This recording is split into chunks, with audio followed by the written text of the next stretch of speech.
Մարդուն թվում է, թե ամեն ինչ լավ է, բայց իր ներսում այդ քաղցկեղը կարա զարգանա։ Ճիշտ է, որ ասում են բոլորս քաղցկեղից ենք մահանալու, բայց ոչ բոլորս այդքան երկար կապրեն։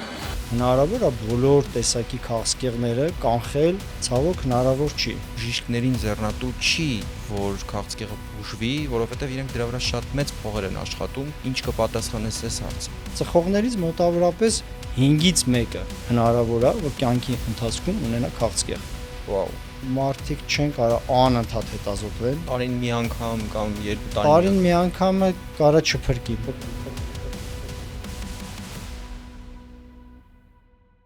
Ողջույն, դուք դիտում եք Homodeus-ը եւ այսօրվա իմ հյուրն է Լևոն Բադալյանը։ Ողջույն Լևոն ջան։ Ողջույն Դավիթ ջան։ Կարող ես մարդուն այսպես նայելով ասել ինքը քաղցկեղ ունի թե չէ։ Եթե դա լինի արդեն վերջին ստադիաները, ցավոք կարող եմ։ Հա։ Բայց երբ որ նոր առուցքը սկսել, դա ոչ մի ձև հնարավոր չի գուշակել։ Շատ ուրախ սկսեցինք ինչ-որ քաղցկեղից խոսել։ Լրջանանք։ Մեզ հետաքրքրում է ոնց են հայտնաբերում հիմնականում քաղցկեղը եւ ինչ պրոֆիլակտիկ բաներ կան, որ մենք պետք է անենք, որպեսզի չհասցնենք բանը նրան, որ արդեն ուշ լինի։ Նախ պետք է հասկանալ, որ քաղցկեղը դա ոչ թե մեկ հիվանդություն է, այլ տասնյակ, նույնիսկ 100 հիվանդությունների մի մեծ խումբ է։ Ու դրա մեջ շատ տարբեր ենթատեսակներ կան, տարբեր օրգանների քաղցկեղ կա եւ տենց չկա ունիվերսալ 1-2 մեթոդ։ Բայց եթե խոսանք ընդհանուր գլխավորից, հայտնաբերում ենք սովորաբար մի շարք հետազոտություններով, օրինակ ԿՏ հետազոտություն, MRT հետազոտություն, հա, այդ ռադիո հետազոտությունները, որոնք կարողանում են ցույց տալ, թե մարդու օրգանիզմի ներսում ինչ է կատարվում, որովհետեւ քաղցկեղը հիմնականում ներքին օրգանների է լինում եւ արտաքինից քիչ դեպքերում է, որ երևում է։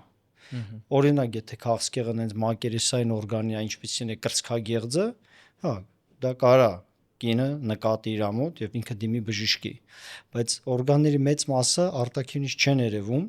եւ հենց դրանով է վտանգավոր քաղցկեղը, որ մարդուն թվում է, թե ամեն ինչ լավ է, ոչ միտեղ ոչ մի բան կարծես թե չի աճել, նոր բան չի ավելացել, բայց իր ներսում այդ քաղցկեղը կարա զարգանա։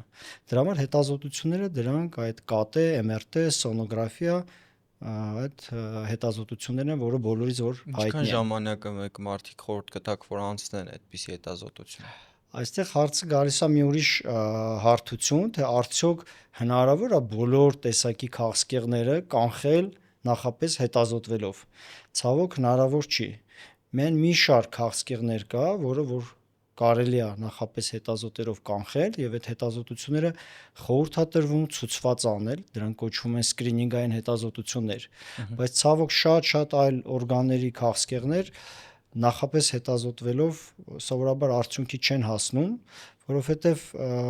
մարդիկ չեն կարող անընդհատ հետազոտվեն, դա ռեալ չի։ Տարին մի անգամ կամ երկու Տարին մի անգամը կարա չփրկի։ Բացի դրանից այդ հաճախակի հետազոտությունները կամ կարող են վնաս տալ, օրինակ ԿՏ հետազոտությունը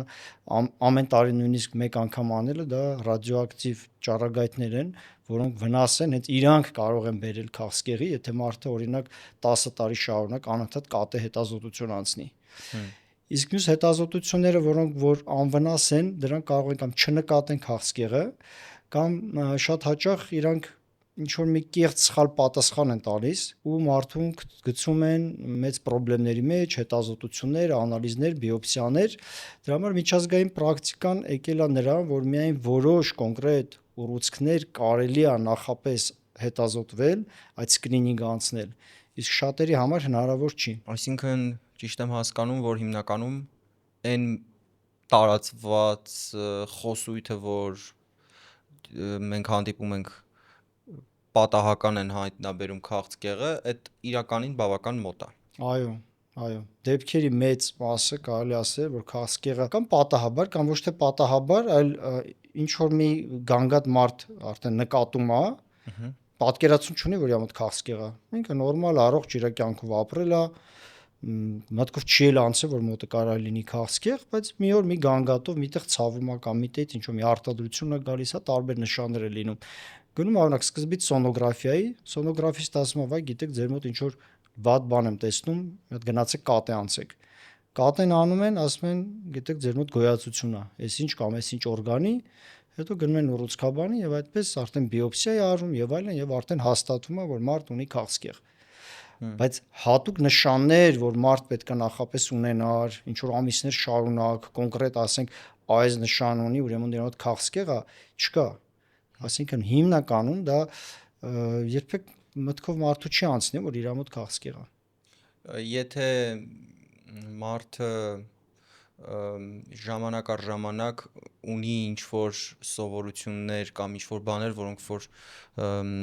հիմնականում շատ հաճախ են հանդիպում մարդկանց մոտ։ Ունենք այդպիսի տենց կարմիր գծերի շարք, օրինակ վատ սովորությունների շարք, որոնք որ եթե դուք ունեք, ամենայն հավանականությամբ ձեզ մոտ ավելի հաճախ հնարավոր է հայտնաբերել քաղցկեղ եւ գնացեք ստուգման։ Իհարկե, դուք հիմա խոսում եք այն վտանգավոր կամ ռիսկային գործոնների մասին, որոնք որ հայտնի է, որ կարող են բերել քաղցկեղի առաջացմանը։ Դրանք առաջերտին, ամենատարածված, ամենավտանգավորը դա ծխելն է։ Այսինքն դա հայտնի է, վաղուց ապացուցված է, որ ծխախոտի ծուխը, այն քանակությամբ, որ ծխողներ օգտագործում են, մեծ քանակությամբ են օգտագործում, տարիներ շարունակ օգտագործելու դեպքում շատ մեծ հավանականությամբ կարող բերի քաղցկեղի։ Եվ եթե մոտավորապես թվային պատկերացումով ասեմ, եթե չծխող 100 մարդուց մեկը վտանգ կա, որ կյանքի ընթացքում ունենա քաղցկեղ, ծխողներից մոտավորապես 5-ից 1-ը հնարավոր է, որ կյանքի ընթացքում ունենա քաղցկեղ։ Այսինքն սենյակում գտնվողներից մեկը ամենայն հավանականությամբ Ստատիստիկան ռեալ ստատիստիկա է։ Այսինքն դա կարելի է համեմատել օրինակ ռուսական ռուլետկա խաղի հետ, 6-ը փամփուշտ է, 1-ը կրակելու է։ Դրա համար վտանգը շատ մեծ է, Պարզապես այդ քաղցկեղի զարգացումը շատ դանդաղ process է։ Եվ մարդիկ, կոնկրետ եթե խոսում ենք ծխողների մասին, իրանք չեն այդքան իրանց, այսպես ասած, պատասխանատվությունը այդքան չեն ուզում ունենան, թե ինչ տեղի կունենա իրանց հետ 10, 20, 30 տարի հետո։ Այսինքն մարդ ծխում է այսօր, ծխում է 5 տարի, ասում է կարծես թե ամեն ինչ լավ է, ոչ մի խնդիր չունեմ, ուրեմն կարամ այսպես շարունակեմ ծխել, ու ինքը մարդու ուղեղը ընդհանրապես այդպես է ձևավորված, որ ինքը դժվար է այսօր պատկերացնում, թե 20 տարի հետոյի վտանգին, ինքը ինչպես հիմա վերաբերվի, ինչպես արձագանքի։ Մարդիկ սովորաբար այսօրվա օրով են ապրում։ Եվ այդ վնասակար գործոններին նաև կարող ենք դասել ալկոհոլի օգտագործումը, պարզապես ծխելու վնասակար ազդեցությունը մի քանի անգամ ավելի ուժեղ է, ավելի բարձր է, քան ալկոհոլինը, բայց էլ նույնպես ալկոհոլի չարաշահումը հայտնի ապացուցված է, որ քաղցկեղածի գործոնը մի շարք օրգանների քաղցկեղների առաջացման հարցում։ Իսկ կան վիճակագրություն, քանի տոկոս հետազոտություններն են, որ հայտնաբերում են քաղցկեղ, հետո սխալ են դուրս գալիս։ Դե էլի պետք է հասկանանք, որ շատ տարբեր են հետազոտությունները, տարբեր օրգանների համար դա տեստեր կարող արվի, նմանատիպ ստատիստիկա չկա։ Համենայն դեպս,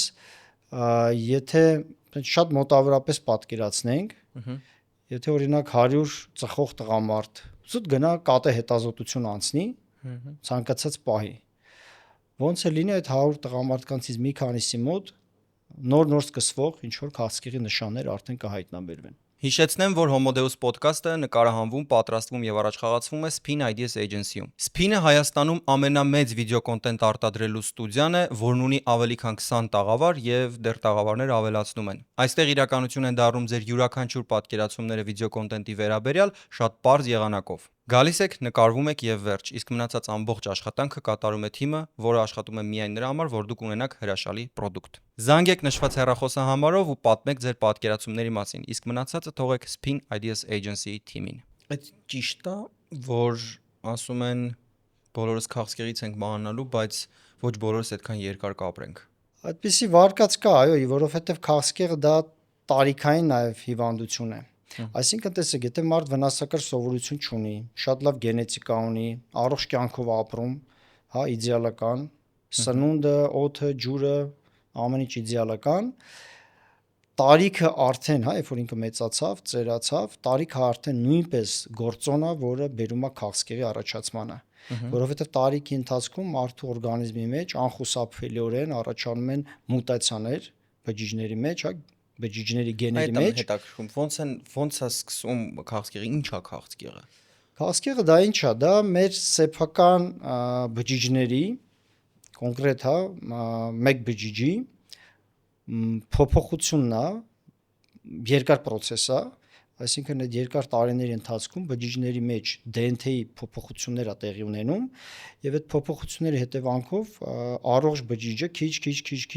կերպարանա փոխվում է եւ դառնում է մուտանտ, արդեն վտանգավոր բջիջ։ Ավելորդ մարմին, հա, ինչ որ Ինքը ոչ միայն ավելորդ է, որտեվ սովորական ավելորդ մարմիններին, այսպես ասած, օրգանիզմը մեխանիզմներ ունի մաքրում հանում է եւ ամեն օր այդ ձև հազարավոր բջիջներ, միլիոնավոր բջիջներ, որոնք անպիտան են օրգանիզմից մաքրման մեր իմունային համակարգի եւ այլ համակարգերի միջոցով մաքրվում դուրս են գալի։ Իսկ քաղցկեղի բջիջը կարողանում է ոչ միայն կերպարանափոխվի, այլ նենց հատկանիշներ է ձեռք բերում, որ օրգանիզմից ինքը դուրս չի գալիս, մնում է օրգանիզմի մեջ եւ արդեն սկսում է զարգանալ ինքնուրույն ու այդ մեկ բջիջը հետո վերածվում է միլիոն բջիջի, հետո միլիարդ բջիջի եւ վերջը դառնում է մի գոյացություն, արդեն զանգված ուռուցքային։ Իսկ ինչ է նշանակում այդ մետաստազներ, որ ասում են։ Իսկ մետաստազը, երբ որ այդ մի մայր ձևավորված արդեն զանգված է, օրինակ համարենք թոքի մեջ զարգացել է մի հատ ձևավորվել է արդեն քաղցկեղ։ Ինքը հետո ժամանակի ընթացքում տեղում չի մնում։ Ինքը տալիս է արյան միջոցով կամ ավշային անոթների միջոցով տալիս է իր ոնց որ այսպես ասած ձակերը, իրանից փոկվում են բջիջներ եւ տարածվում են արյան միջոցով այլ օրգանների մեջ։ Ոնց որ ինքը տալիս է իր գաղութները եւ հետո մի հատ տենց իմպերիա է ստեղծվում, որտեղ կա այդ մայր օրգանը եւ իր տասնյակ կամ հարյուրավոր գաղութներ ամբողջ օրգանիզմում։ Հետաքրքիր է, sense որ մտածում ենք Դարվինի էվոլյուցիայի տեսանկյունից քաղցկեղի այն գեները, որոնց հետևանքով քաղցկեղը առաջանում օրգանիզմում, սա գենետիկ հիմքեր ունի, չէ՞։ Պետքա որ էվոլյուցիա, եթե դրանք բերում են նրան, որ մարդը մահանում է, պետքա դրանք ժամանակի ընթացքում մեր օրգանիզմից վերացած լինեին կամ բնական ընտրության, ավելի ճիշտ կլինի ասել բնական ընտրության հետևանքով դուրս եկած լինեին, հաջորդ սերունդների մեջ չլինեին։ Իսկ ինչու հիմա էվոլյուցիայի արդյունքում մեր մեջ մնացել են այդ քաղցկեղ արտադրող գեները կամ չգիտեմ չի պաշտպանել օրգանիզմը իրեն դրանից։ Դա շատ հետաքրքիր հարց եք տալի, ես ինքս այդ հարցով ժամանակին հետաքրքրվել եմ։ Այդտեղ իրականում շատ բարդ թեորիա է եւ շատ գործոններ կան, բայց գլխավոր ինչումն է գաղափարը։ Իրականում քաղցկեղը առաջանում է մեր հենց այդ էվոլյուցիոն մեխանիզմների պատճառով։ Ինչ առումով, նայեք, մեր օրգանիզմները, մեր բջիջները ծրագրավորված են, որ էվոլյուցիայի ենթարկվեն։ Այսինքն էվոլյուցիան զարգանում է հենց մուտացիաների եղանակով։ Այսինքն օրինակ կա ինչ-որ մի բջիջ, որը որ մուտացիայի է ենթարկվում եւ այդ մուտացիա ենթարկված բջիջը ինչ որ մի պայմաններում բնական ավելի լավ է գոյատևում, քան նախորդը։ Ինչ որ մի նոր հատկանիշ է ձեռք բերում։ Եվ էվոլյուցիայի հիմքում դա է անկած այդ սելեկցիան, որ ավելի հարմարվող օրգանները, ավելի հարմարվող օրգանիզմները իրանք գոյատևում են։ Եվ եթե մուտացիա տեղի չունենա, նոր տեսակներ, նոր հատկանիշներ չեն ձևավորվի։ Այսինքն մենք ծրագրավորված ենք, որպեսզի էվոլյուցիա տեղի ունենա։ Էվոլյուցիայի մեխանիզմը լինում է հենց մուտացիաների շնորհիվ։ Իսկ քաղցկեղն էլ է զարգանում այդ մուտացիաների շնորհիվ։ Այսինքն դա կարելի ասել քաղցկեղը էվոլյուցիոն մեխանիզմների կողմնակի պաբոչնի էֆեկտ է։ Այսինքն մենք վճարում ենք էվոլյուցիա ունենալու համար քաղցկեղով։ Այո։ Եթե շատ պարզեցնենք, այդպես է ստացվում։ Եվ այնտեղ ուրիշ մեխանիզմներ էլ կան, նաև նույնպես դա սելեկցիա է։ Այսինքն տեսեք, եթե էվոլյուցիայի ընթացքում մի օրգանիզմում առաջացավ նենց գեներ, որոնք արդեն շատ գնացին մուտացիաներ եւ արդեն անպիտան մուտացիաներ են, բնություն նախատեսել է, որ այդ օրգանիզմը, այդ վատ մուտացիաներ կրողը պետք է ուղղակի չշարունակի իր գոյությունը։ Ու հենց քաղցկեղը, այսպես ասած, նույնպես վերացնում է օրգանիզմին։ Այսինքն մենք հիմա երբ փորձում ենք քաղցկեղը բուժել կամ քաղցկեղի բուժումներ գտնել, մենք առնվում ենք էվոլյուցիայի։ Այո, մենք գնում ենք բնության դեմ, էվոլյուցիայի դեմ։ Ստացվում է, որ մենք ամեն ինչ ունենք ենք անում, որ ավելի քիչ ադապտիվ եւ վատ հարմարեցված մեր պայմաններին գեները շարունակեն բազմանալ, շարունակեն տարածվել ու վաու։ Շատ առումներով այո։ Ստե ուղղակի ուրիշ հարց կա, արդյոք այդ քաղցկեղը զարգացել է այդ մարդու պտղաբեր տարիքում թե չէ։ Որովհետև եթե մեծահասակ մարդա, ծեր մարդա ինքը քաղցկեղ ա ունեցել, ինքը իր կյանքը կշարունակի թե չէ, արդեն իր հաջորդ սերունդների վրա դա չի ազդելու։ Բայց եթե քաղցկեղը զարգանում է պտղաբեր շրջանում, հա, երիտասարդ մարդու մոտ, եւ այդ մարդը ունենում է սերունդ եւ իր վատ գեները փոխանցում այդ սերնդին, Հավանականությունը, որ երեխաները կունենան քաղցկեղ մեծ է։ Կա հավանականություն, որ հա զգալի հավանականություն է, որ ոչ թե հենց երեխաները մանկական տարիքում, այլ երբ որ երեխաները հասունանան, նրանք նույնպես ունենան քաղցկեղ։ Պարզապես այդտեղ պետքա տարանջատենք մի շատ կարևոր գործոն, որ կան քաղցկեղներ, որոնք որ հայտնի է, որ ժառանգաբար փոխանցվող կոնկրետ գեներով են պայմանավորված, դա քաղցկեղների մոտ 10-15%-ն է։ Եվ կան քաղցկեղներ, որոնք կոնկրետ ժառանգական գենով չեն պայմանավորված, պարզապես մեր DNT-ում տեղի ունեցող այդ մուտացիաների հետևանքով են առաջանում կամ արտաքինից մեր վրա ազդող վնասակար նյութերի մուտացիաներով են պայմանավորված։ Եվ ժառանգական է 10-15% քաղցկեղը դա մի հատ լրիվ առանձին թեմա է եւ շատ կարեւոր թեմա է։ Այ հենց այդ պարագայում է, երբ որ քաղցկեղի այդ վատ գեներ ունեցող երիտասարդ մարդը բուժվում է եւ հետո ինքն ունենում է սերունդներ, որոնք էլի այդ վատ գենը կրում են, անկախ նրանից այդ մարդիկ ծխում են, խմում են, այսինքն կարող են առողջ ապրելակերպ վարել, բայց իրենք ավելի հավանական է, որ իրենց մոտ այդ քաղցկեղը կզարգանա։ Այո, եթե այդ վատ գեները կրում են, նույնիսկ այն ամենաիդեալական կյանքը վարեն, նույնիսկ երիտասարդ տարիքում հաճախ առաջանում է քաղցկեղ։ Եվ դա արդեն օնկոգենետիկան է, մի շատ կարևոր ասպարեզ է մեր աշխատանքի մեջ, որ պետք է տարանջատել արդյոք այդ քաղցկեղը ժառանգական է թե չէ, եւ եթե ժառանգական է, պետք է այդ հիվանդը հանձնի ժառանգական տեստեր, եւ եթե իր մոտ հայտնաբերում է այդ մուտացիան, ուրեմն իր հարազատների մոտ էլ պետք է ստուգել, եթե ինքը ուզում է երեխաներ ունենալ, ուրեմն պետք է կոնսուլտացիա անել, հասկանալ, նախ ինքը ուզում է այդ իր վատ գեներով հանդերձ երեխաներ ունենալ, որովհետեւ շատ մարդիկ գիտակցաբար ասում են, չէ, պետք չի, ես չեմ ուզում այն ինչ որ իմ հետ է կատարվել, մի հատ էլ այդ վտանգի ենթարկեմ երեխաներին, կամ ընդհանուր միջև սաղմի էմբրիոնի թեստավորում արվի, արդյոք այդ սաղմը այդ վատ գեները ստացել է թե չէ, ու նոր արդեն ոնց որ շարունակի հղիությունը։ Ոյ մի քանի հարց առաջացավ այս ընթացքում, փորձում էի մտքումս պահել ու միաժամանակ լսել։ Ուրեմն առաջինը, այս դեպքում արդյոք նշանակում է, որ երբ մարդը որոշում է երեխա ունենալ, իրեն պետքա անպայման մինչև երեխա պլանավորելը մի հատ անցնել ստուգում, որպեսզի իր երեխաներին նույնպես չենթարկի նման վտանգի։ Այո, բայց որոշ դեպքերում կոնկրետ, եթե մարդու մոտ խոսքը գնում է առողջ, օրինակ առողջ երիտասարդ տղամարդը կամ կինը, համարենք իր մոտ քաղցկեղ չի եղել, հա, առողջի մասին ենք խոսում, այստեղ պետք է նայել իր մոտիկ հարազատների մոտ քաղցկեղ եղել է թե չէ։ Եթե իր մոտիկ հարազատների մոտ քաղցկեղ եղել է, արդեն պետք է ինքը կամ օնկոլոգին դիմի, կամ չգիտեմ, բանով նայի, թեկուզ GPT-ով նայի, արդյոք այն քաղցկեղ, որ իր հարազատի մոտ եղել է այդ տարիքում, ինքը դասվում է ժառանգականների շարքին։ Եվ եթե դասվում է ժառանգականների շարքին, այո, ինքը պետք է գնա այդ տեստը հանձնի ու հետո կոնսուլտացիա անի իր ապագա սերունդ ունենալու հարցում։ Քանի տեսակի քաղցկեղ կա ընդհանուր։ Գրեթե ամեն օրգանի քաղցկեղ կարա լինի եւ ամեն օրգանի կարա լինի մի քանի տեսակի քաղցկեղ։ Եթե դա բոլորը բազմապատկենք իրար, դա 100-ը անցնող թիվ է։ 2018 թվականին Չինաստանում մի հատ պատմություն կար, չէ, որ գենային միջամտության շնորհիվ փոխել էր երեխաների գենը այնպես, որ ծնվել են երկու երեխա, որոնք ընդհանրապես միավի թե ձիահի ոնց են, այդ երկուսի տարբերությունները այդպես էլ չեմ կարողանում հասկանալ, բայց դասական սպիդը, որ մենք գիտենք, դրանց հանդեպ ընդհանրապես իրենց օրգանիզմը անտարբեր էր, այսինքն իրենք ոչ մի կերպ չէին հիվանդանա այդ հիվանդությամբ, որովհետև մինչև երեխաների ծնվելը գենային միջամտություններ արել մի չինացի գիտնական, ընդ որում արել էր դա առանց որևէ թույլտվության, հետո իհարկե սկանդալը բացահայտելուց հետո այնտեղ բանալեցին, որ իրան թույլտվություն տվել էին, պրոստը ուղղակի պետք էր որ այդ տենց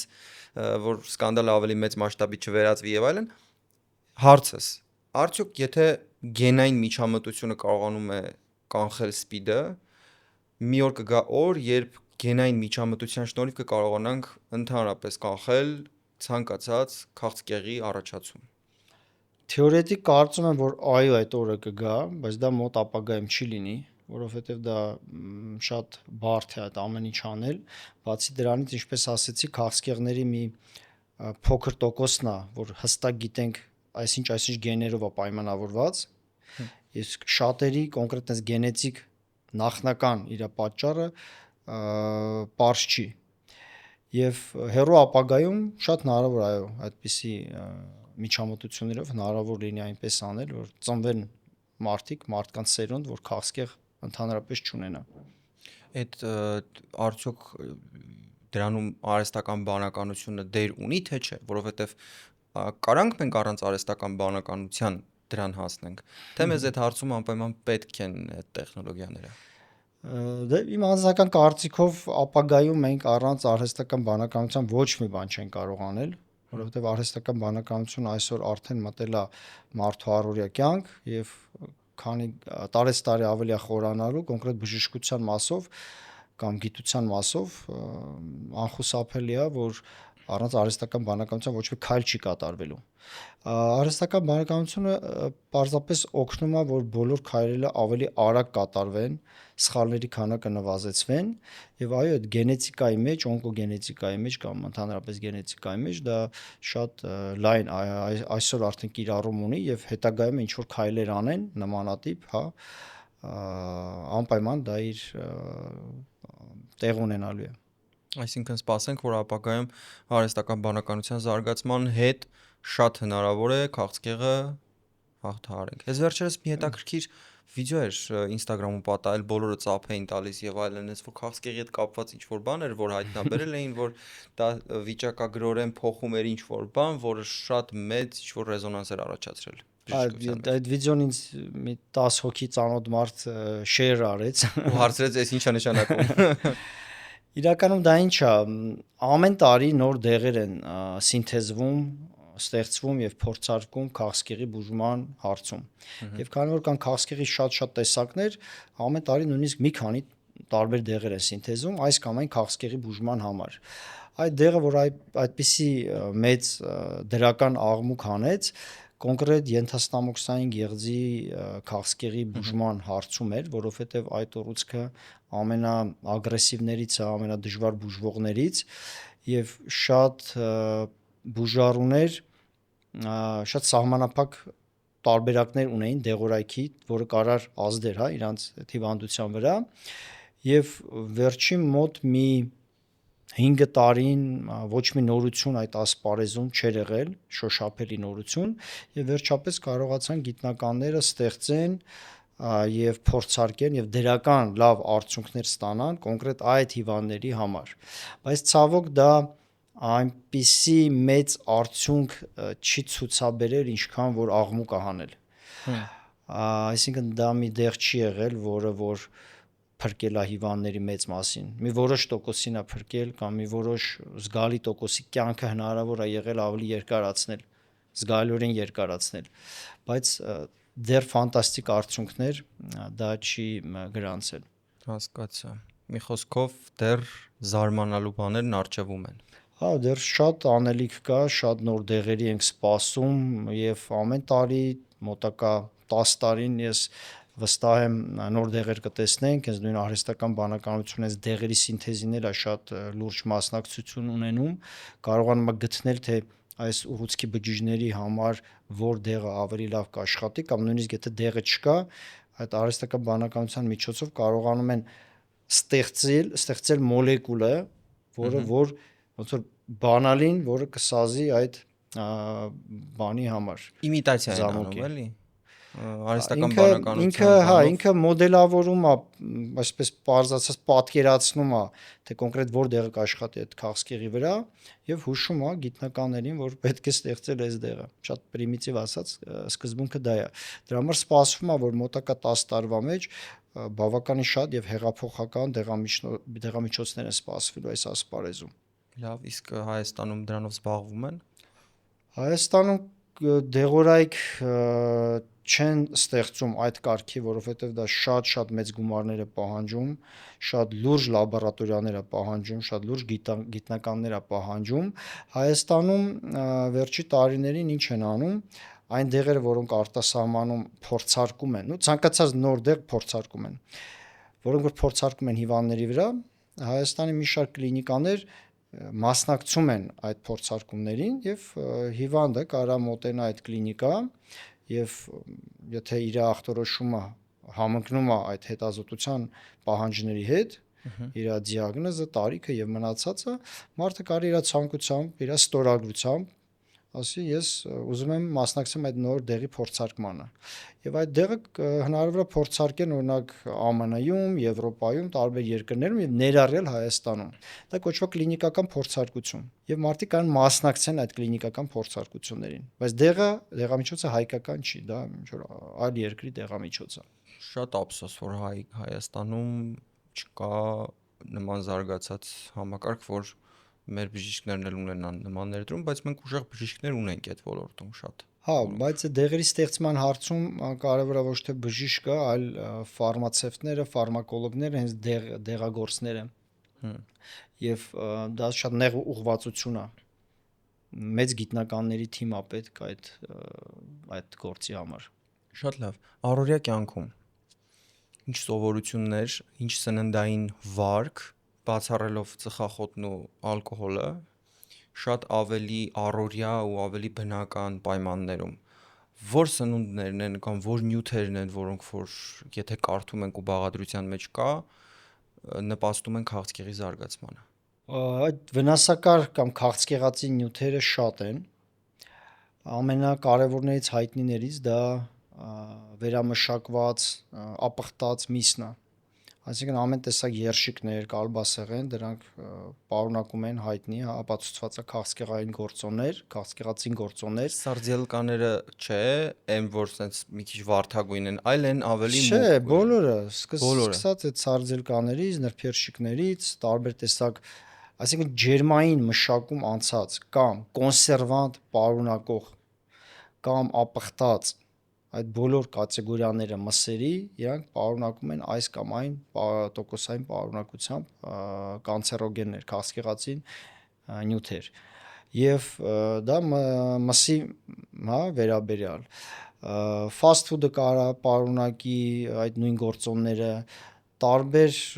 քաղցրավենիքներ կարան պարունակեն։ Fast food ասելով շատ կարևոր է, էլի ինչ նկատի ունենք, որտեղ առանձին տավարի միսը ժարի տարած մառոլի, մանրի ու հացի հետ։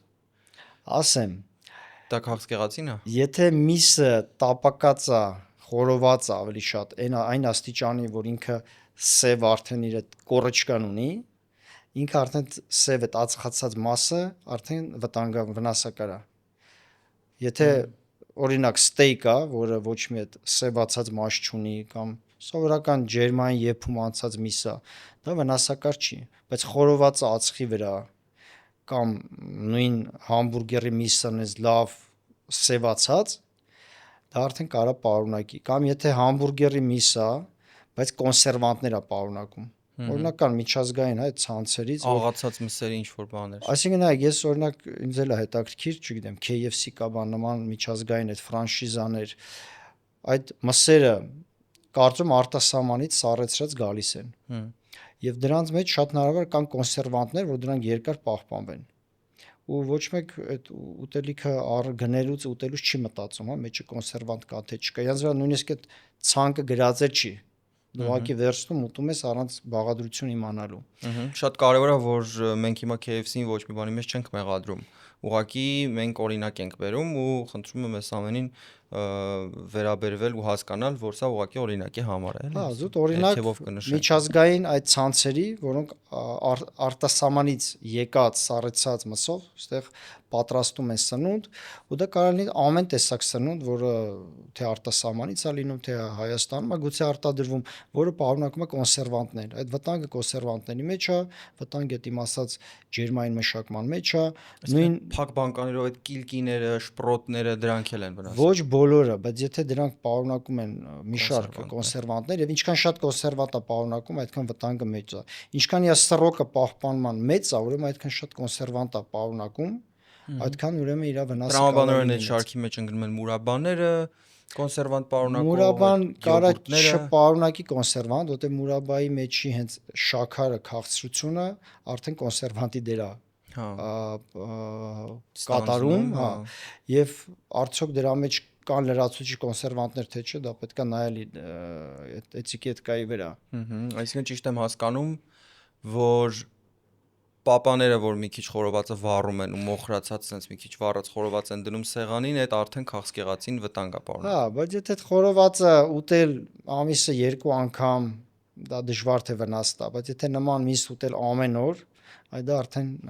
մի վառեք խորովածը, մի ուշադիր եղեք, կրակի մոտ եղեք, որ հանկարծ ձեր ընտանիքի անդամներին չենթարկեք ոչ մի վտանգների։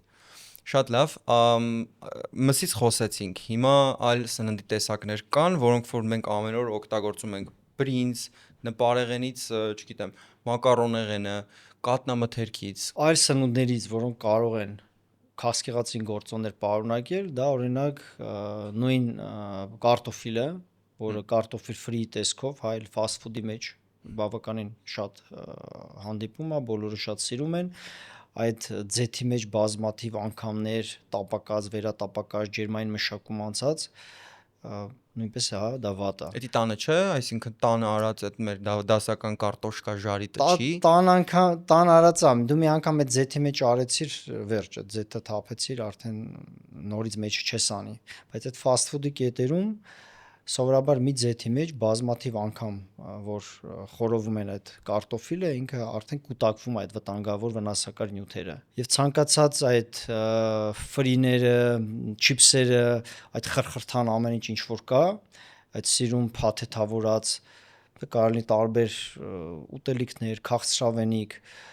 շատ վտանգ կա, որ մեջը պարունակի։ Դրա համար ամենաճիշտ սնունդը դա տնական, մաքուր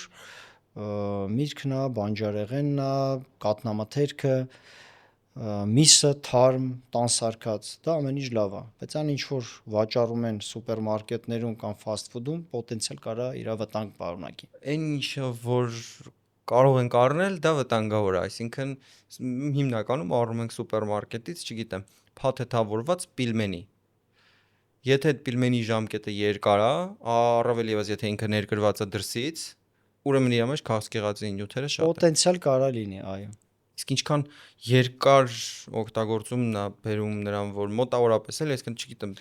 3 ամիսը մի անգամ տենց բան ուտելը նորմալ է։ Հա, չէ, տենց հազվադեպ օգտագործելը վտանգ չի ներկայացնում, խոսքը գնում է տարիներ շարունակ ամեն օր կամ շաբաթը մի քանի անգամ այդ վնասակար սնունդը օգտագործելուն։ Հետո պետք է նաև հասկանանք, որ բացի քաղցկեղից բազմաթիվ այլ հիվանդությունների պատճառ դա կարա հանդիսանա։ Կարա բերի ճարպակալման, կարա բերի սիրտանոթային հիվանդությունների, որոնք նույնպես կյանքի համար բավականին վտանգավոր են։ Սննդի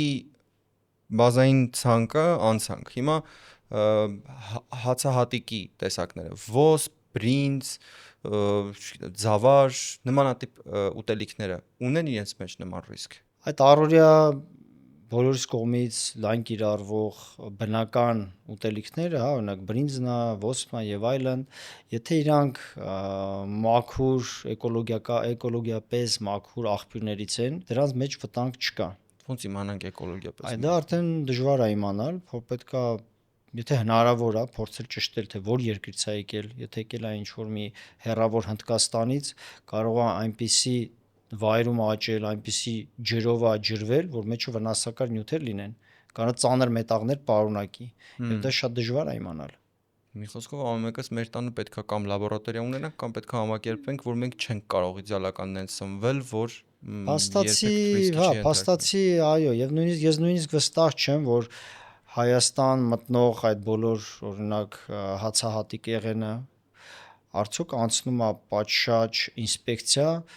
այդ ծանր մետաղների եւ այլ քաղցկեղածին վնասակար նյութերի համար։ Ես հույսով եմ, ենթադրվում եմ, որ դա արվում է, բայց վստահ չեմ, որ դա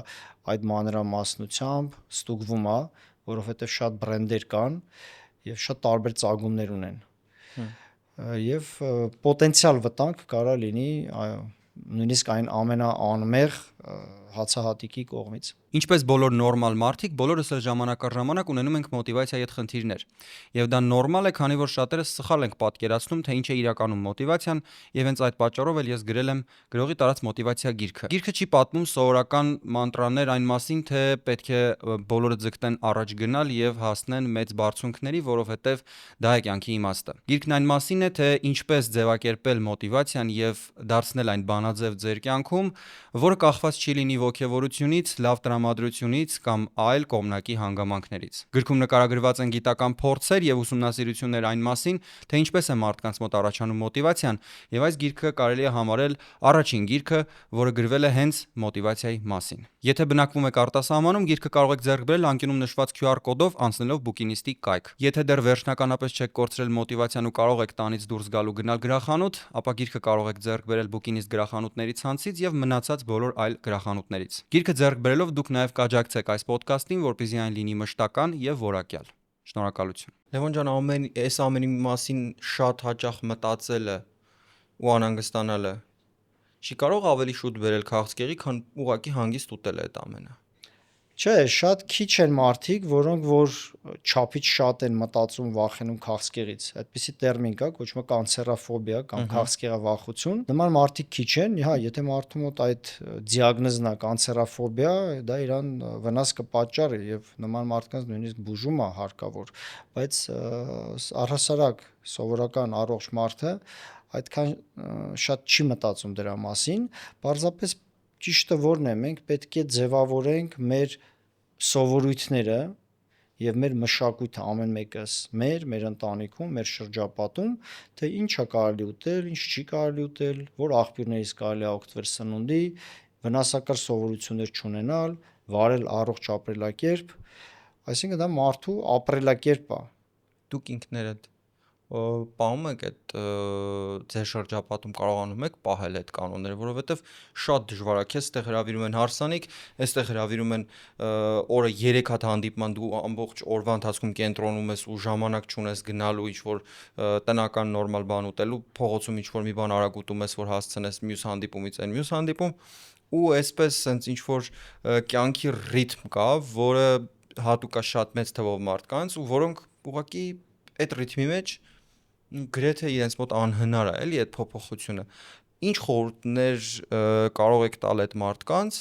որոնք տենց շատ մեծ ինտենսիվ ռիթմով են ապրում ու իրենք ոնց որ դուք որպես բժիշկ, իրենց դժվար է շատ հաճախ գտնվել տանը, անընդհատ ուտել տնային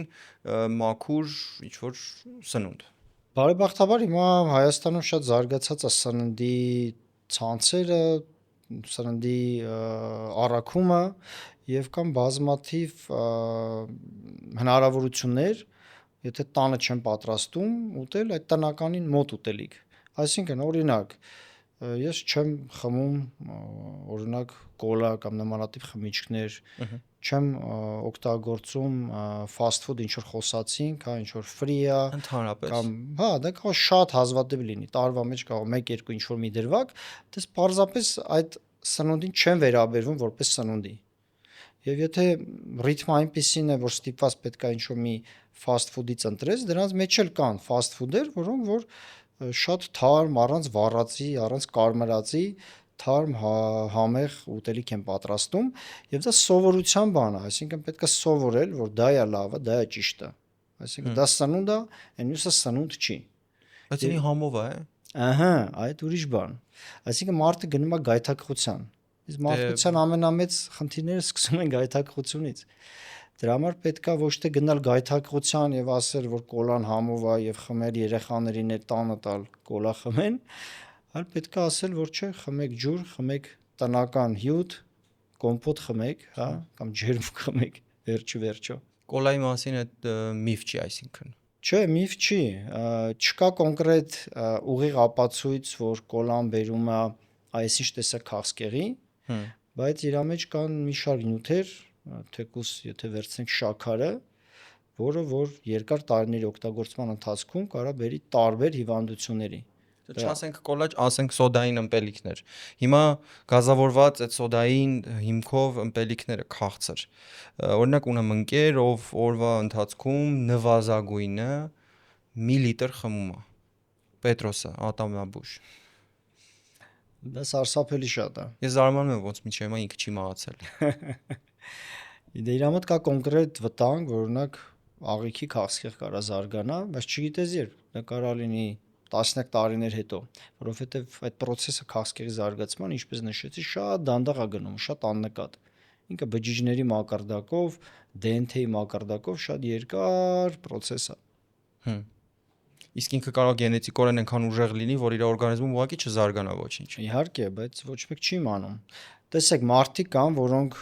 ծխում են ամբողջ կյանք եւ մինչեւ 90 տարի պատմություն կա, չէ՞, պապս 90 տարեկան մինչեւ ապրեց, մինչեւ վերջել վազում էր, թենիս էր խաղում, էր ամենարով, բայց ծխում էր։ Այո, հենց այդ պապիկի մասին է խոսքը, այդ պապիկը, որ ամբողջ կյանքը ծխում էր եւ մինչեւ 90 քանի տարի ապրեց, ինքը ուներ շատ ուժեղ իմունիտետ, շատ ուժեղ օրգանիզմ եւ իր զուտ բախտը բերել էր, որ այդ իր օրգանիզմը կարողացավ հաղթահարի, թույլ չտվեց իր մեջ ձևավորվի քաղցկեղը։ Ու եթե չծխեր, գուցե եւ մի 130 էլ ապրեր։ Դե 130 չեմ կարծում, բայց մի 5-10 տարի ավել հաստատ կապրեր։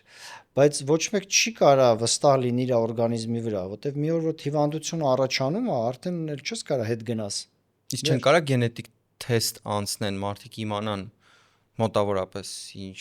գենետիկ ժառանգություն են ստացել։ Դե տեսեք, ինչպես նշեցի, գենետիկ թեստով մենք կարանք մենք քաղցկեղի մի որոշ տոկոսը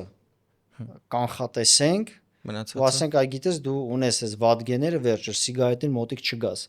Բայց շատ դեպքերում ոչ մի գենետիկ թեստով այդ նախատրամադրվածությունը չի երևում։ Եվ այդ մարդիկ պարզապես իրենց կյանքի հետ լոտարիա կամ ռուլետկա են խաղում ու չգիտես իրենց ապագան ինչ է լինելու։ Այս պարագայում ավելի վտանգավոր է էլեկտրոնային ծխախոտը, թե սովորական խոտը։ Դեռևս համարվում է, որ սովորական սիգարետները ավելի վտանգավոր են, որովհետև դրանց կիրառումը շատ ավելի երկար տարիների, տասնամյակների պատմություն ունի, արդեն ավելի լավ գիտենք, թե ինչպես է առաջանում քաղցկեղը, իսկ այդ ավելի նոր սերնդի էլեկտրոնային սիգարետները դեռևս ավելի քիչ ճանապարհ են անցել մարդկության հետ, դեռ ամեն հարցի պատասխան չկա, բայց առայժմ համարվում է, որ դրանք համեմատաբար ավելի քիչ վտանգ ունեն, վնաս ունեն։ Բայց չի բացառվում, որ մի 5-10 տարի հետո կարող է նոր տվյալներ դուրս գան եւ պատկերը կարող փոխվի նույնիսկ։ Բայց այս գլիցերինը այդ որ տենց քաշում են, այդ անընդհատ գնում է թոքերի մեջ, դրանք նստվածք չեն տալիս թոքերի մեջ ինչ որ։ Դե ցանկացած ծուղ, ցանկացած օթից բացի, հա, ինչ որ մենք ներշնչում ենք, ինքը կարա նստվածք տա, կարա վնաս տա։ Հա։ Լավ, ամենակարևոր հարցը թերևս շատ պատմություններ կան մարդկանց, որոնք հաղթել են քաղցկեղը։ Ինչպես է դա ստացվում։ Քաղցկեղը դա անբուժելի հիվանդություն չի։ Կան քաղցկեղով շատ հիվանդներ, որոնք լիարժեք առողջանում են։ Պարզապես գրավականը, որ դա հաջողվի հաղթահարել, նա է, որ քաղցկեղը պետք է շուտ հայտնաբերվի։ Իսկ այն մարդիկ, ովքեր որ չեն առողջանում, նրանց մոտ խնդիրը ինչու՞մն է, որ ուշ է հայտնաբերվում, շատ ագրեսիվ տեսակ է լինում, հա, տարբեր գործոններ կան եւ ցավոք նման դեպքերում մարդիկ կարող է բուժումներ անցնեն, բայց վերջնական արդյունքի չհասնեն։ Այսինքն քաղցկեղով հիվանդների մոտ 40-50%-ը լիարժեք առողջանում է, մյուս կեսը ցավոք չէ։ Դրա համար խորհուրդ է տրվում, խրախուսվում է անցնել հնարավորինս այդ կանխարգելիչ հետազոտությունները, որ եթե քաղցկեղը հայտնաբերվում է, գոնե շուտ հայտնաբերվի։ Այդ կանխարգելիչ հետազոտությունները այն էր, որ մենք ամենասկզբում խոսեցինք։ Հա, ես կարող եմ մանրամասնել, ընդհանրապես այդպիսի ասացված կա, ասում է ամենալավ քաղցկեղը նա է, որը որ չի առաջացել, երկրորդ ամենալավ քաղցկեղը նա է, որը հնարավոր է եղել շուտ հայտնաբերել։ Այսինքն դա ինչ է նշանակում, որ պետք է մարդիկ շատ իրազեկ լինեն, գիտակից լինեն եւ ամեն ինչ անեն, որպեսզի կարողանան առողջ ապրելակերպով կանխարգելեն, թույլ չտան, որ իրանց մոտ առաջանա քաղցկեղ։ Իսկ եթե այնուամենայնիվ քաղցկեղ առաջացել է, որտեղ ինչպես հասկացանք, նույնիսկ առողջ կյանք վարող մարդկանց մոտ տարիքի ընթացքում կարող առաջանա քաղցկեղ։ Գոնե ժամանակին հետազոտություններ անցնեն, որպեսզի գոնե շուտ հայտնաբերվի քաղցկեղը, որովհետև շուտ հայտնաբերվելու դեպքում լիարժեք բուժվելու շանսերը բավականին բարձր են։ Եվ այդ հետազոտությունների մասին, եթե մանրամասնենք, թե որոնք են, կան հայտնի մի շարք հետազոտություններ, որոնք ամբողջ աշխարհում արվում են։ Կանանց համար դա կրծքագեղձի հետազոտությունն է, 40 տարեկանից սկսած ամեն կին տարին մեկ անգամ պետք է գնա հետազոտի կրծքագեղձերը, սովորաբար մամոգրաֆիա հետազոտություն արվում, երբեմն սոնոգրաֆիա կամ MRT։ Խոսքը գնում է բոլոր կանանց մասին, հա, առաջին հերթին առողջ կանանց մասին, պետք է ամեն տարի ստուգվեն, որովհետև եթե կրծքագեղձի քաղցկեղը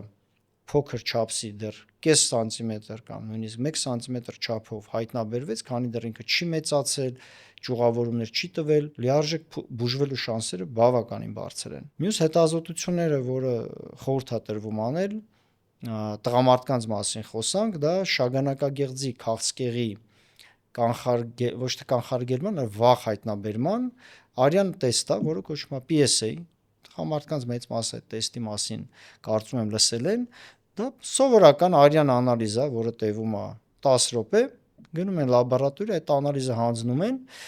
եւ դա խորհուրդ է տրվում անել 45-50 տարեկանից սկսած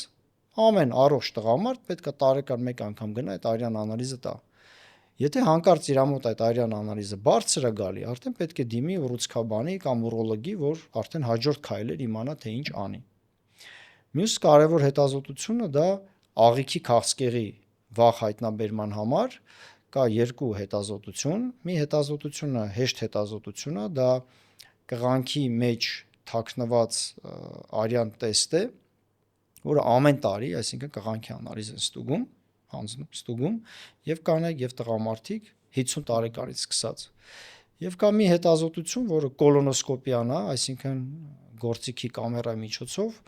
աղիքը ներսից նայում են, դա էլ ցույցված է անել նույնպես բոլոր մարդկանց 50 տարեկանից սկսած 10 տարին մեկ։ Եվ մի հետազոտություն էլ կա կանանց մոտ, որը Հայաստանում արդեն տարիներ շարունակ ներդրված է որպես սկրինինգային պետական ծրագիր, դա արգանդի վզիկի տեստն է։ Դա խորհուրդ է տրվում երիտասարդ տարիքից, հա, կանանց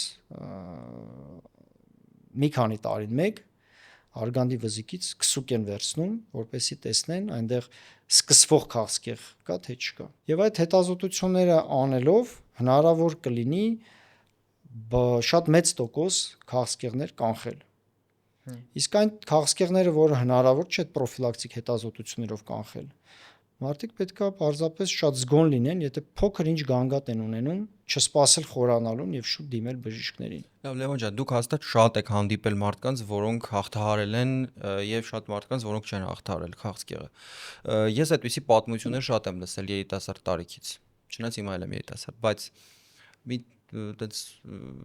պատանի գանգրայեր ժամանակներիցս շատ էին պատմում, որ այն մարդիկ, որոնք դրական են տրամադրվում, միֆերի շարքից է երևի, կարողանում են իրենց օրինակ հետաքրքիր էր, որ կա դերասան,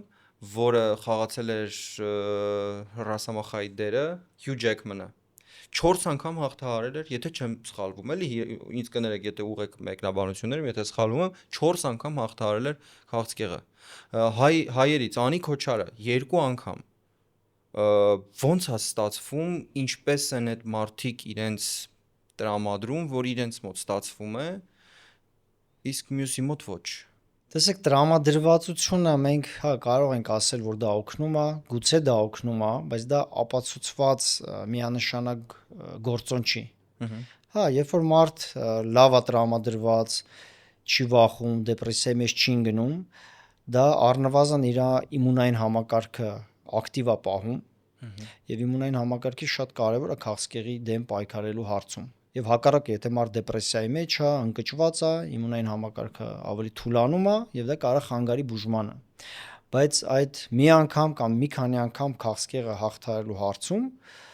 կոնկրետ Հյու Ջեքմանի մոտ ես չեմ հիշում թե ինչ քաղցկեղ ա եղել, բայց այդ դեպքերը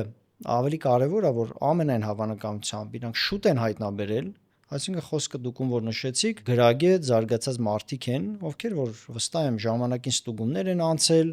եւ եթե առաջին իսկ գանգատների դեպքում դիմել են բժիշկների եւ շուտ է հայտնաբերվել։ Իսկ շուտ հայտնաբերել դա հենց ամենակարևոր գործոնն է քաղցկեղի բուժման հարցում։ Հասկացա։ Մի խոսքով այն միտքը, որ բոլոր հիվանդությունները մտքերից են եւ եթե կարգավորես մտքերդ, դիեզերք կուղարկես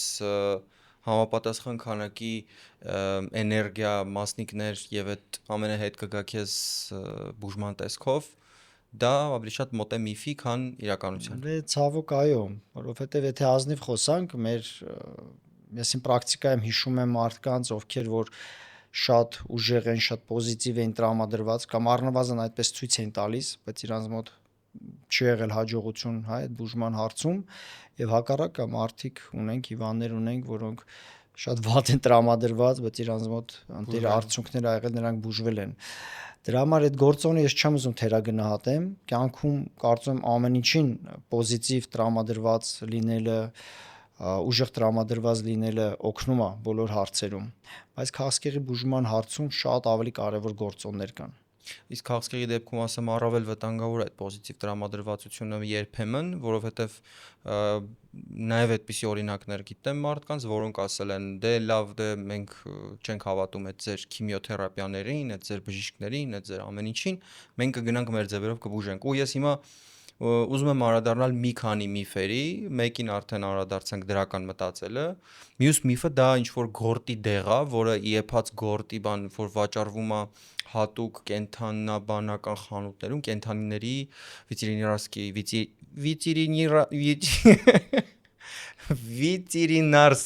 դեղատներում եւ դա ինչ որ շատ տհաճ համ ունի, բայց դրանից օգտվելով մարդիկ հաղթահարում են քաղցկեղը եւ դա Ստալինի ժամանակ է հայտնաբերվել, որովհետեւ Ստալինը ուներ ռակ իրեն բուժելու համար ու այդ ամեն ինչը միֆ է թե իրականություն։ Դա մասսա միֆ է, մասամբ իրականություն, ձեր ասած դեղը, եթե ճիշտ եմ հիշում, ASD2 է կոչվում։ ASD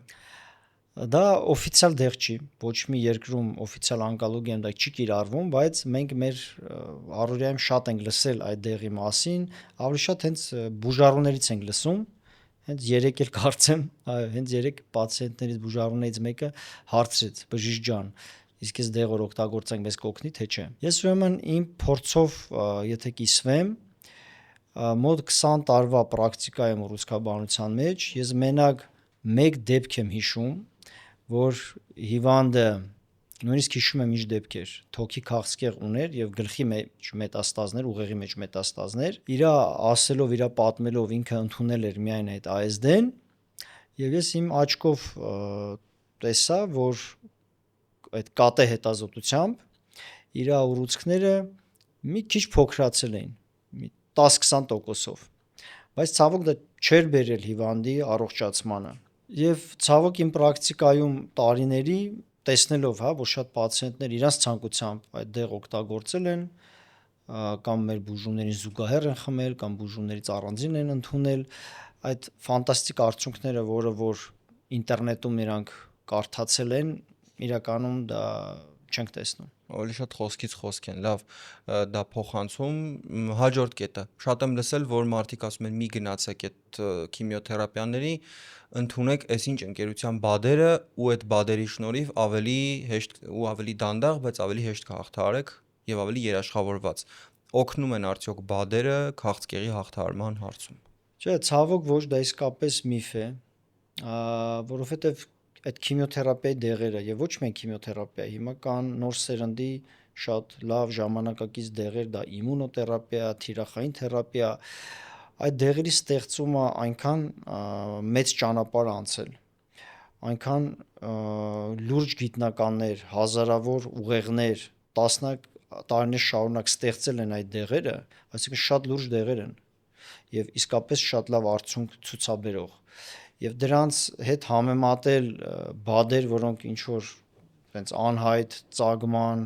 կամ ոչ լուրջ պարունակություն ունեցող ինչ որ բույսեր են, այդ ուղղակի համեմատելի չի։ Հա, կամ բույսեր, որոնք որ ունեն մի քիչ հակաքաղցկեղային էֆեկտ, բայց այդ ինչ քանակությամբ մարդը այդ բույսը կամ այդ բադերը օգտագործի, տոննաներով պետք է օգտագործի, որ մոտենա մեկ ֆլակոն խտացած, այսպես ասած, արդեն լուրջ դեղամիջոցին։ Ասեմ,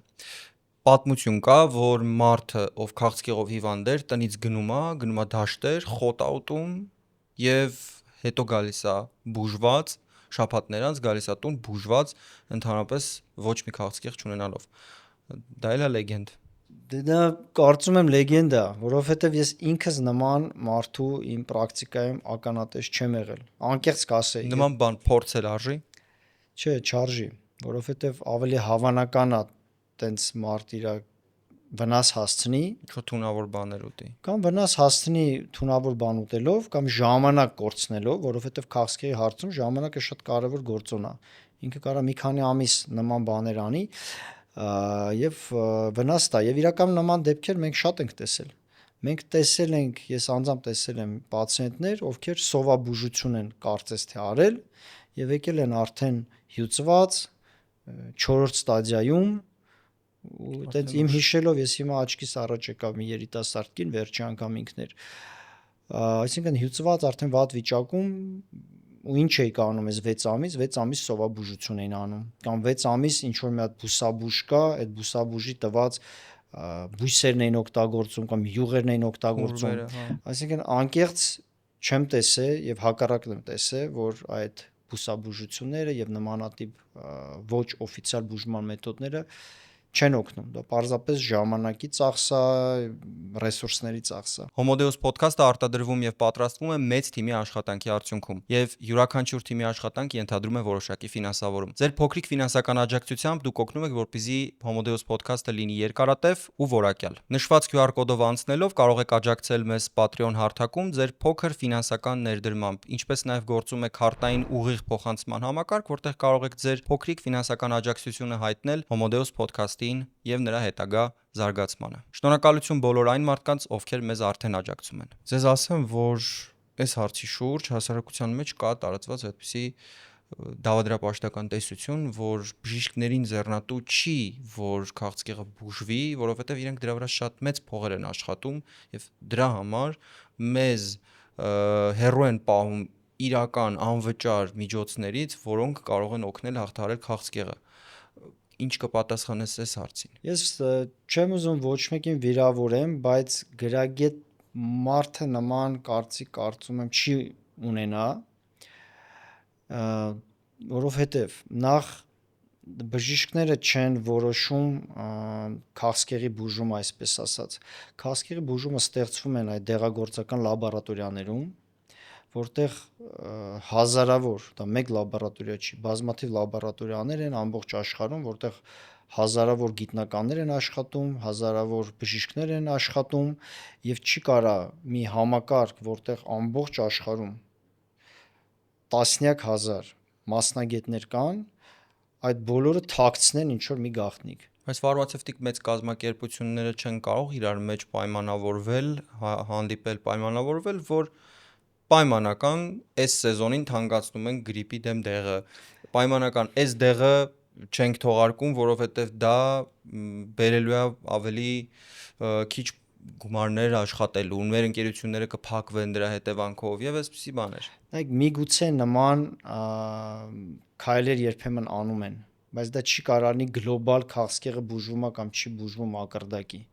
Ձեր ասածա որոշակի մարքեթինգային անարդար քայլեր գուցե անում են, բայց քաղցկեղի բուժումը կարա իմ ձերպես մի մարդ, ազնիվ մարդ, գիտնական կամ գիտնականների խումբ գտնի այդ մոլեկուլը, գտնի այդ դեղամիջոցը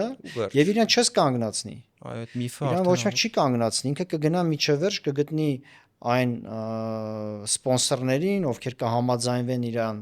ֆինանսավորեն, որ ինքը այդ դեղի սինթեզը տանի միջև վերջ, որովհետեւ մարդկության փորձ ինչա ցույց տալի, այդ գյուտերը բխում են եւ դա հնարավոր չի կոնտրոլ անել։ Ինչ որ միտես դա դուրս կգա։ Նույն անտիբիոտիկի ստեղծումը ոնց եղավ 20-րդ դարի սկզբին, հա, երկրորդ համաշխարհային պատերազմից հետո սկսեց անտիբիոտիկը սինթեզվել, դա պատահականություն էր, բայց դա փոխեց ամբողջ աշխարհի պատմությունը եւ այդպիսի գյուտեր պարբերաբար տեղի են ունենում։ Նույն ուռուցքաբանության մեջ, ինչպես ասեցի, տարից տարի նոր դեղեր են սինթեզվում։ Եվ եթե մենք նայենք տասնամյակներով, մեկ տասնամյակ առաջ շատ ավելի դժվար եւ քիչ արդյունք էր լինում քաղցկեղի բուժման մեջ, քան թե հիմա։ Օրինակ, մոտ մի 8 տարի առաջ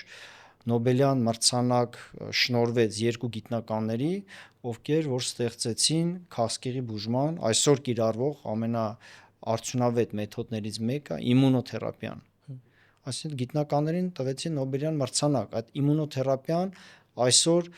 տասնյակ հազարավոր մարդկանց կյանք է փրկում բառի բուն իմաստով։ Մենք էլ մեր պրակտիկայում դա օգտագործում ենք։ Եթե չուզենային այդ ամեն ինչը տեղի ունենար, ոչ այդ իմունոթերապիան կստեղծվեր, ոչ դա կհրապարակեին, ոչ էլ Նոբելյան մրցանակ կտային։ Դենց որ դա միֆ է, որ կան ինչ-որ մարդիկ կամ կազմակերպություններ, որոնք պայմանավորված են։ Իրանք